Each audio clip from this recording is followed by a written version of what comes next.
자식을 키워 노후를 대비한다. 우리 세대가 평생 귀에 못이 박히도록 들어온 이 말이 과연 오늘날에도 유효한 믿음일까요? 오늘 이야기의 주인공은 칠순의 이옥순 여사입니다. 그녀는 자신의 노후자금 5천만 원을 털어 손녀의 유학 자금을 지원했습니다. 오직 후손의 앞날이 비단길처럼 펼쳐지기를 바라는 마음에서였죠. 그녀는 핏줄의 정은 방비할 필요가 없다고 믿었습니다. 피는 물보다 진하고 그 온기는 절대 식지 않을 것이라 확신했습니다. 하지만 그녀는 꿈에도 몰랐습니다. 아들 부부가 돈을 받은 뒤 이듬해 그녀라는 짐짝을 철저히 내버리고 몰래 이민을 떠나버릴 줄은 말입니다. 그들은 모든 연락을 끊어버렸습니다. 그녀는 홀로 잊혔고 차단당했으며 가족의 새로운 삶 밖으로 철저히 도려내졌습니다. 1년 후 그녀가 병마에 쓰러져 홀로 응급실에 실려갈 때까지 말이죠. 운명이 자신을 짓눌러 생의 막다른 골목에 홀로 서 있다고 생각했던 그 순간 병실 문이 거칠게 열렸습니다. 흐릿한 눈물 너머로 그녀는 도저히 믿을 수 없는 사람을 보게 됩니다. 이 뜻밖의 재회는 지난 1년 동안 은폐되었던 비밀을 벗겨냈습니다. 바다 건너 펼쳐진 이 가정의 비극은 과연 어떻게 막을 내리게 될까요? 모든 기대를 한 몸에 받았던 소녀는 진실을 알게 된 후 어떤 선택을 했을까요? 지금부터 그 가슴 시린 이야기 속으로 함께 들어가 보시죠. 제 이름은 이옥순, 올해 70살입니다. 동네 이웃들의 눈에 저는 복 많은 노인으로 보일 겁니다. 아들 민호는 번듯하게 자라주었고 야무진 며느리 지영이를 얻었으며 그 사이에서 눈에 넣어도 아프지 않을 손녀 하은이까지 보았으니까요. 하지만 사람들은 모릅니다. 그 복이라는 것의 이면에는 제가 평생 허리띠를 졸라매고 피땀 흘려 한 푼 두 푼 모은 희생이 깔려 있다는 것을요. 하은이는 어릴 때부터 유독 저를 따랐습니다. 아들 내외가 맞벌이로 바빴기에 하은이는 거의 제 손에서 자랐다시피 했죠. 녀석이 막 걸음마를 떼었을 때가 기억납니다. 뒤뚱뒤뚱 마치 아기 펭귄처럼 걷다가 짧은 팔을 벌리고 제 품으로 와락 안기곤 했지요. 초등학생 때는 학교가 끝나면 가장 먼저 부엌으로 뛰어들어와 제 다리를 끌어안고 땀에 젖은 얼굴을 비비며 물었습니다. 할머니, 오늘 내가 좋아하는 갈비찜 해놨어? 하은이의 어린 시절은 제 부엌에서 피어오르는 음식 냄새와 함께 자랐습니다. 그리고 저의 노년 또한 하은이가 있었기에 비로소 따뜻한 빛을 머금을 수 있었지요. 녀석은 제 심장 가장 깊은 곳의 살점이었고 제 인생 최대의 자랑이었습니다. 그러니 하은이가 제 실력으로 영국 런던에 있는 세계적인 디자인 스쿨에 합격했을 때 저는 누구보다 기뻤습니다. 하지만 기쁨 뒤에는 거대한 근심이 파도처럼 밀려왔습니다. 그날 저녁에 가족회의, 공기는 숨이 막힐 듯 무거웠습니다. 식탁 위에는 며느리 지영이가 가져온 A사 용지 한 장이 놓여 있었습니다. 빼곡한 영어와 숫자들, 학교에서 보내온 비용 명세서였지요. 학비만 1년에 하나로 계산하면 5천만 원 정도예요. 거기다 기숙사비, 생활비, 보험료까지 합치면 며느리의 목소리에는 미세한 떨림이 섞여 있었습니다. 첫 해에만 적어도 6천만 원은 있어야 해요. 6천만 원. 그 숫자는 거대한 산이 되어 우리 가족 모두의 가슴을 짓눌렀습니다. 아들 민호는 소파에 앉아 줄담배를 피워댔고 미가는 깊은 내 천자를 그리고 있었습니다. 며느리가 한숨을 쉬며 마치 결심이라도 한 듯 입을 열었습니다. 여보, 안 되면 우리가 지금 사는 이 집을 파는 수밖에 없어요. 하은이 앞날을 위해서라면 어쩔 수 없잖아요. 그 말을 듣자 하은이의 눈시울이 붉어졌습니다. 아이는 착하게도 고개를 저으며 울먹이는 목소리로 말했습니다.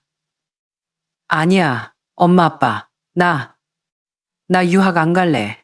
눈물을 꾹 참으며 애써 강한 척하는 손녀의 작은 얼굴을 보는데 제 심장이 누군가의 거친 손에 쥐어뜯기는 듯 아려왔습니다. 안 된다. 절대로 돈 때문에 내 새끼가 비상하려는 날개를 꺾게 둘 순 없다. 저는 자리에서 일어나 수십 년간 장롱 깊숙이 숨겨두었던 낡은 철제 상자를 꺼내왔습니다. 가족들 앞에서 뚜껑을 열었지요. 그 안에는 금은 보화는 없었지만 고무줄로 단단히 묶은 은행 예금 증서들이 차곡차곡 쌓여 있었습니다. 콩나물 값을 아끼고 젊은 시절 부업으로 인형 누나를 붙여가며 모은 피 같은 돈들이었습니다. 집은 팔면 안 된다. 저는 모든 예금 증서를 식탁 위에 내려놓으며 작지만 단호한 목소리로 말했습니다. 거긴 너희들이 살 집이야. 돈 문제는 이 애미가 해결하마. 다음날 아침 일찍 저는 식구들 몰래 은행으로 향했습니다. 만기도 이율도 제가 깎인 예금들을 하나하나 중도 해지했습니다. 창구 직원이 중도 해지로 인해 깎이는 이자를 설명할 때마다 가슴이 쓰려왔지만 합격 통지서를 받았을 때 반짝이던 하은이의 눈동자를 떠올리면 그 모든 것이 아깝지 않았습니다. 총 5,200만 원. 제 노후 자금의 전부였습니다. 저는 그중 5천만 원을 수표로 찾아 아들의 손에 쥐어주었습니다. 민호야, 여기 5천만 원이다. 내가 가진 건 이게 전부야. 나머지는 너희가 알아서 융통해 보거라. 저는 며느리 지영이를 보며 엄숙하게 덧붙였습니다. 이 돈은 하은이 공부하라고 주는 돈이다. 너희들 쓰라고 주는 거 아니야. 한 푼도 허투루 쓰지 말고 아이에게 써라. 아들과 며느리는 그 묵직한 봉투를 받아들고 감격에 겨워했습니다. 며느리는 제 손을 잡고 눈물을 글썽이며 말했습니다.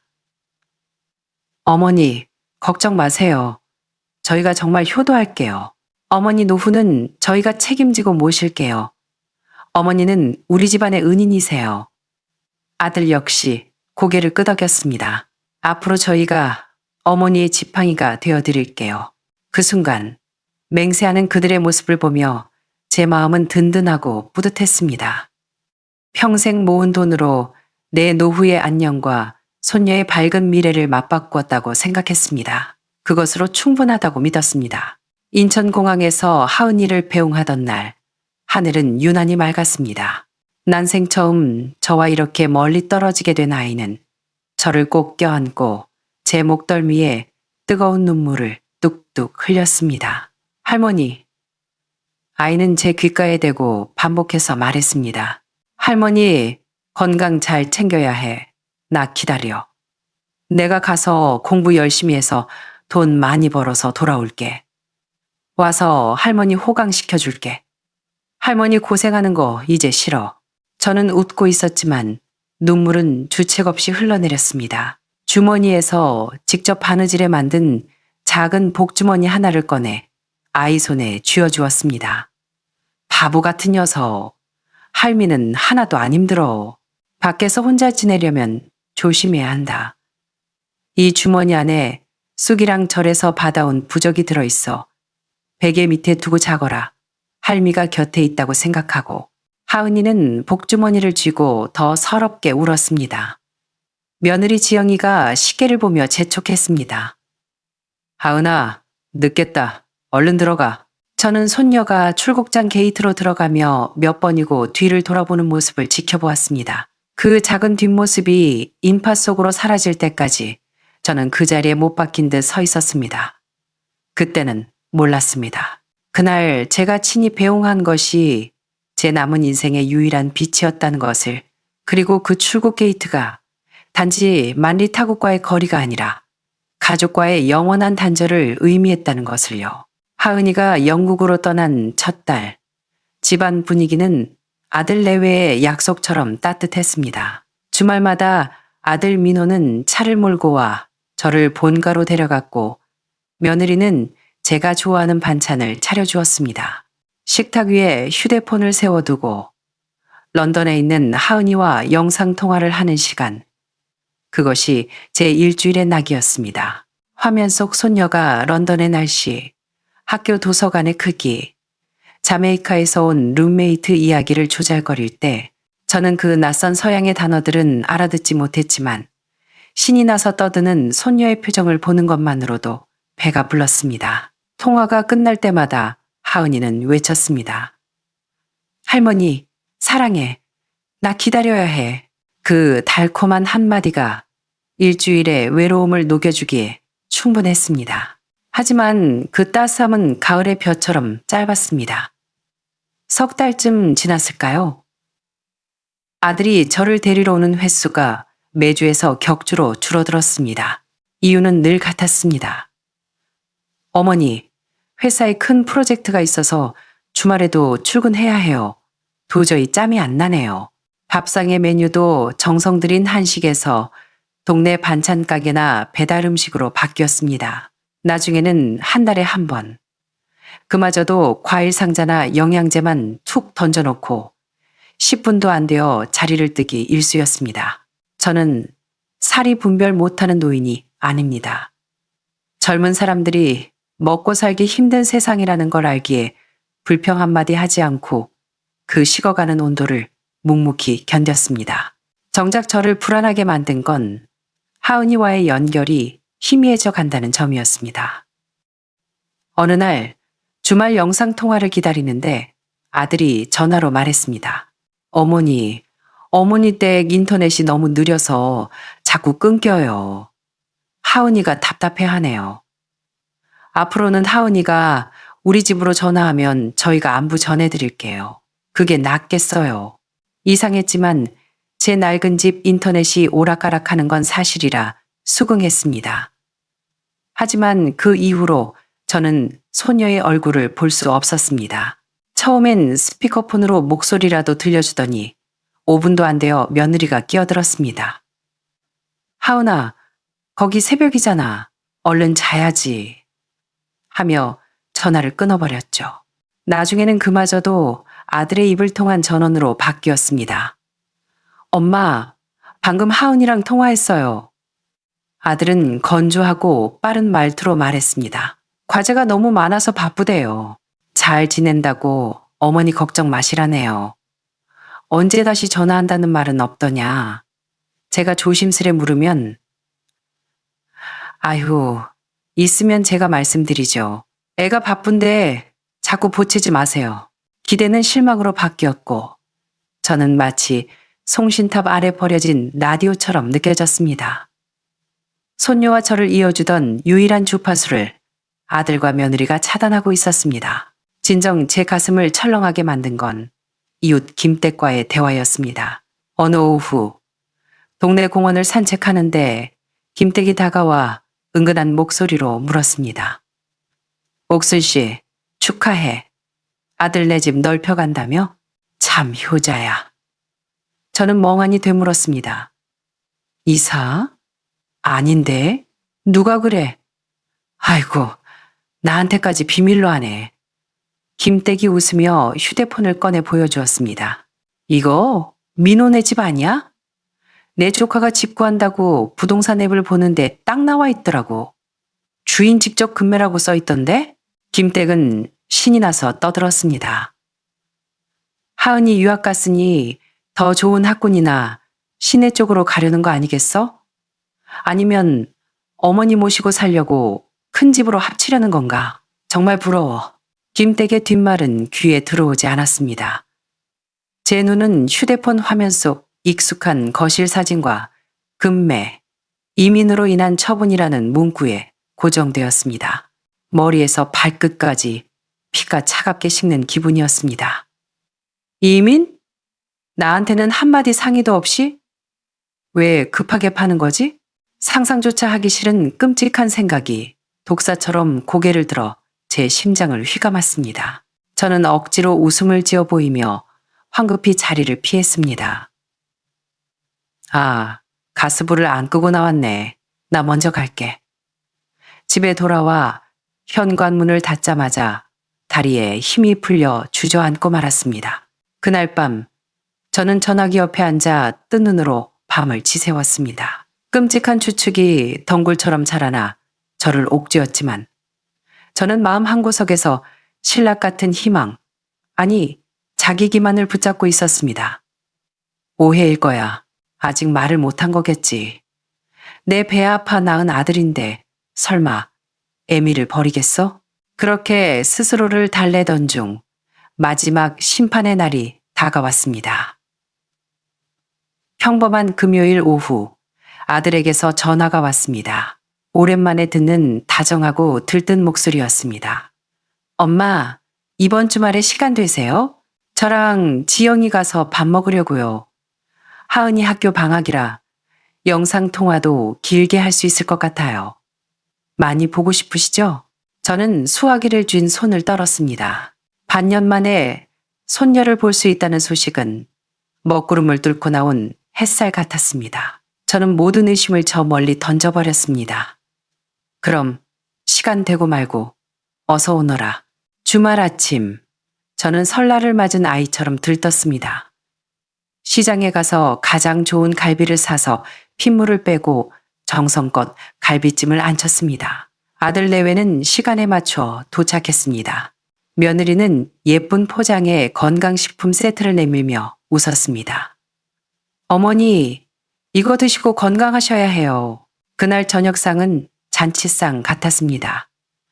며느리가 직접 요리를 거들었고 아들은 제 접시에 고기를 얹어주며 말했습니다. 회사에서 승진할 것 같다. 며느리 부업도 잘 된다. 하은이도 장학금을 탔다. 모든 게 완벽하고 희망차 보였습니다. 식사 후 드디어 하은이와 영상통화를 했습니다.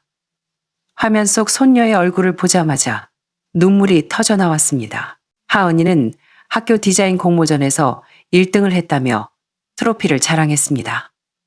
할머니, 나 대단하지? 졸업하면 할머니 런던으로 꼭 초대할게. 그래. 할미가 기다릴게. 저는 목이 메어 말을 잇지 못했습니다. 그날 밤 저는 오랜만에 행복에 취해 깊은 잠에 들었습니다. 아들과 며느리도 자고 가겠다고 했으니까요.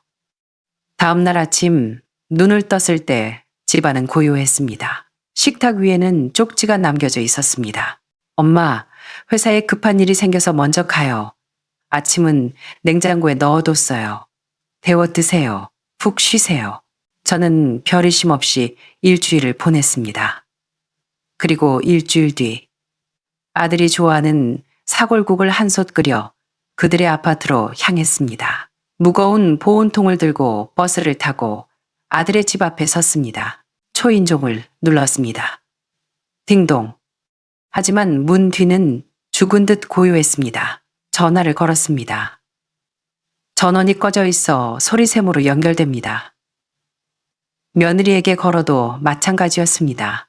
불길한 예감이 차가운 밀물처럼 차올랐습니다. 그때 옆집 문이 열리고 이웃인 이댁이 나왔습니다. 어머, 할머니, 아드님 찾으세요? 네, 혹시 애들 어디 갔는지 아세요? 연락이 안 돼서. 이댁은 깜짝 놀란 표정으로 말했습니다. 모르셨어요? 지난주에 이사 갔잖아요. 이사라니요? 이민 간다고 했어요. 하은이 공부 뒷바라지 한다고 영국으로요. 아주 짐 싸서 싹 비우고 지난주에 공항으로 갔는데 할머니가 배웅 안 오셔서 저는 미리 인사하고 가신 줄 알았죠. 아들 내외가 깜짝 이벤트라도 한다고 했나 보네. 보온통이 쿵 소리를 내며 바닥으로 떨어졌습니다. 뚜껑 틈으로 뜨거운 국물이 흘러나와 제 발등을 적셨지만 뜨거움조차 느껴지지 않았습니다. 지난주 그 저녁 식사. 그건 가족 모임이 아니었습니다. 이별의 만찬이었습니다. 그들의 친절은 마지막 마취제였고 그들은 집을 넓혀가는 게 아니라 인생을 갈아타러 간 것이었습니다. 늙은 노모라는 짐짝이 없는 가볍고 새로운 인생으로 그들은 제게 작별 인사조차 할 용기가 없어서 가장 따뜻한 거짓말로 포장된 저녁 식사를 끝으로 도망친 것입니다. 저는 아들이 가장 좋아하는 국을 끓여 들고 와서야 그 국물처럼 차갑게 식어버린 제 처지를 깨달았습니다. 어떻게 집에 돌아왔는지 기억나지 않습니다. 정신을 차려보니 캄캄한 제 집 거실 소파에 앉아 있었습니다. 그 후로 저는 산송장처럼 지냈습니다. 전화는 받지 않았고 문도 열지 않았습니다. 미친 사람처럼 아들의 번호를 누르고 또 눌렀지만 돌아오는 건 차가운 기계음뿐이었습니다. 며느리의 친정에 전화를 걸어봤지만 그들조차 우리도 모른다, 자식 일은 우리도 모른다며 전화를 끊어버렸습니다. 저는 배신감과 유기 공포에 질식할 것 같았습니다. 도대체 내가 뭘 잘못했나? 피아노를 배우고 싶다던 아들을 위해 중고 피아노를 사주고 장가갈 때 전세 자금을 대주고 손녀를 내 등에서 키우고 마지막 노후 자금까지 털어주었는데 돌아온 건 소리 없는 유배였습니다. 유일한 희망은 하은이 뿐이었습니다. 저는 매일 전화기 옆을 지켰습니다.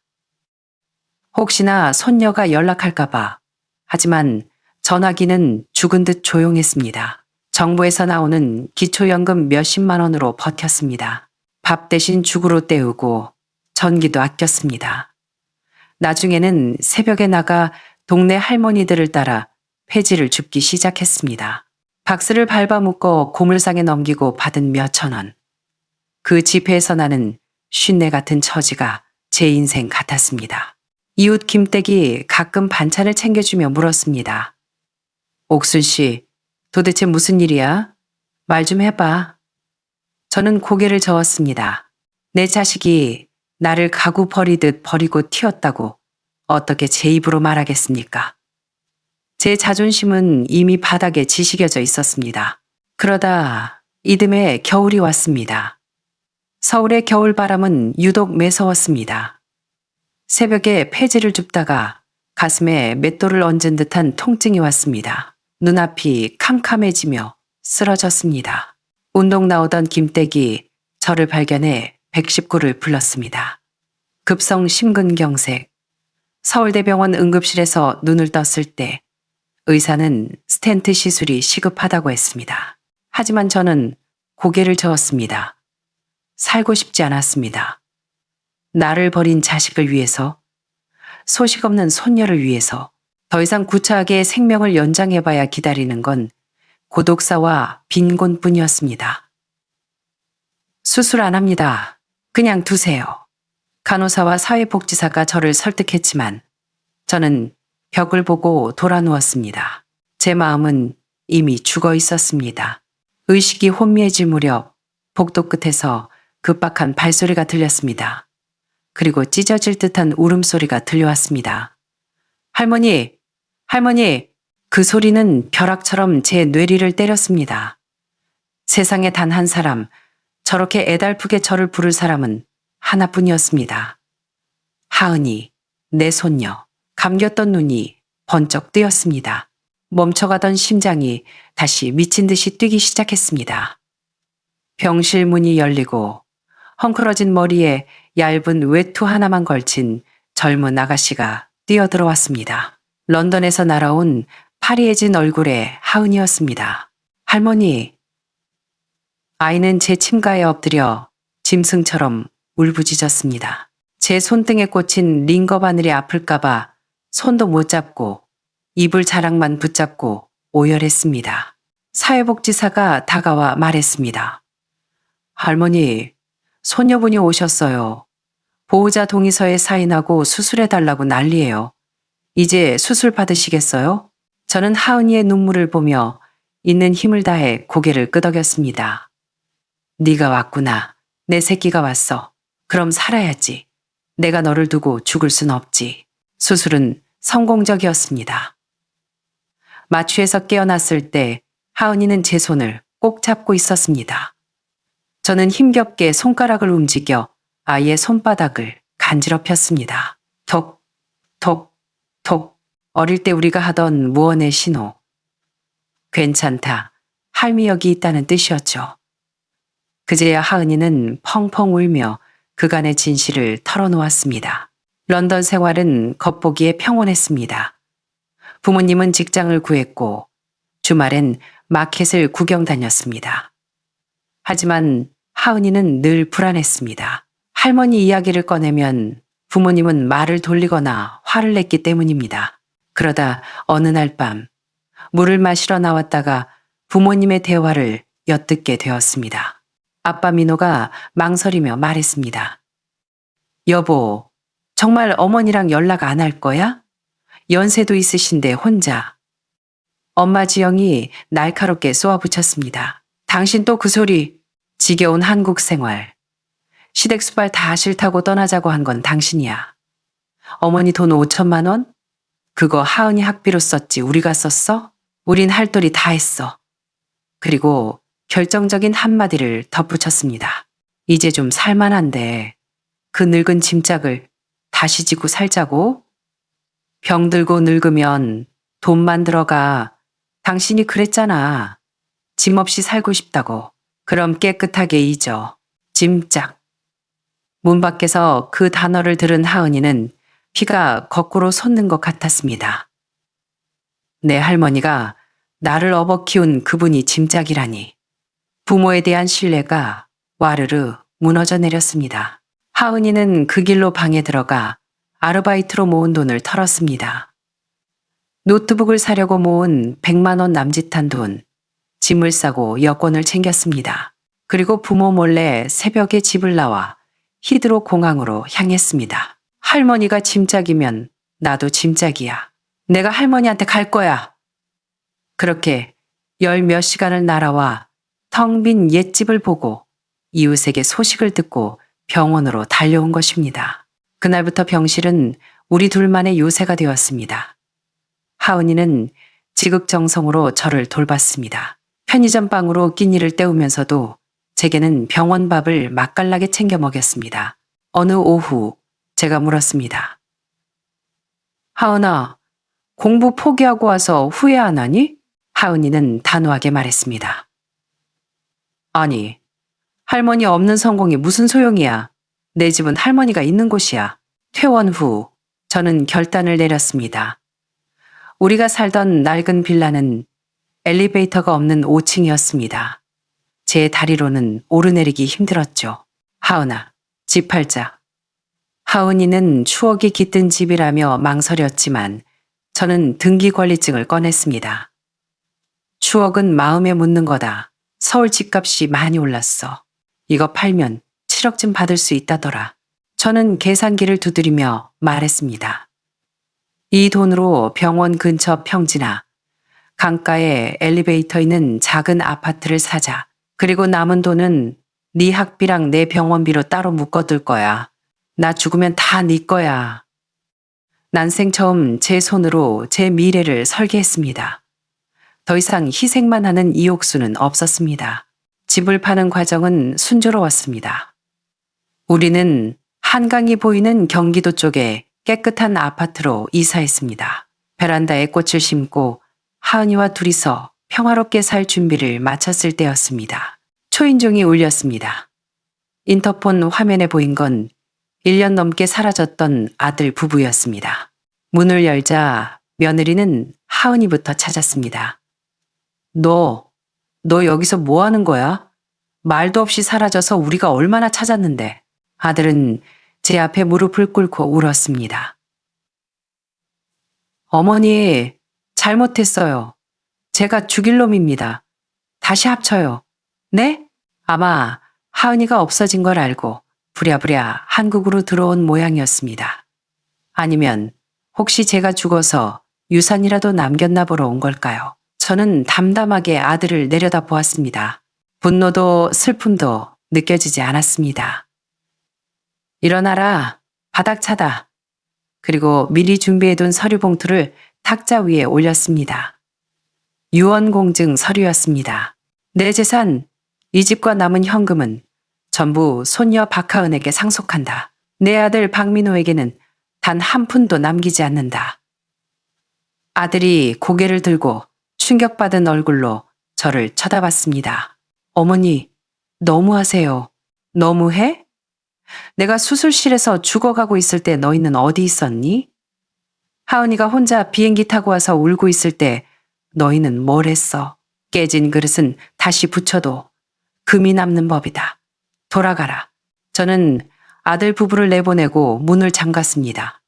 그것으로 제 70년 짝사랑 같았던 모정의 끈을 놓았습니다. 그 후로 아들 부부는 다시 영국으로 가지 못하고 서울 어귀에서 월세를 산다고 들었습니다. 가끔 문자로 안부를 묻고 며칠 전엔 아들이 직접 만든 갈비찜 사진을 보내왔더군요. 타버려서 볼품 없었지만 베란다 흔들의자에 앉아 하은이가 물었습니다. 할머니, 아빠 용서할 거야? 저는 노을 지는 한강을 바라보며 웃었습니다. 용서? 글쎄다. 미움은 사라졌어. 흉터처럼 남았을 뿐이지. 아프진 않지만 볼 때마다 기억은 나는 흉터 말이다. 우리는 그냥 앞만 보고 살자. 저기 저 노을처럼. 저는 아들을 잃었지만 더 단단한 나를 찾았고 무엇보다 소중한 내 딸 같은 손녀를 되찾았습니다. 그거면 충분합니다.